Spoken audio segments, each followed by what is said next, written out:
Inihayag ni Pangulong Ferdinand Bongbong Marcos Jr. na makatutulong ang inilaang pondo ng Department of Agriculture sa planong modernisasyon sa sektor ng agri-fisheries sa bansa. Sa kanyang talumpati sa anibersaryo ng Federation of Free Farmers, nais niyang palakasin ang sakahan at pangisdaan sa bansa para makatulong sa hanapbuhay ng mga magsasaka at mangingisda.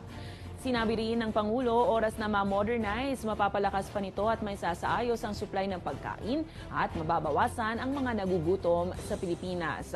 Matatandaang nasa 4.73 billion pesos ang ginastos ngayong taon para sa pagmodernisasyon sa sektor ng agrikultura. Nating nakalimutan na dapat naman ay ang hanap buhay ng ating mga magsasaka at ang ating mga mangingisda ay maalagaan at maipalagda dahil yan po ang hangarin nating lahat para sa ating mga magsasaka at sa ating mga mangingisda.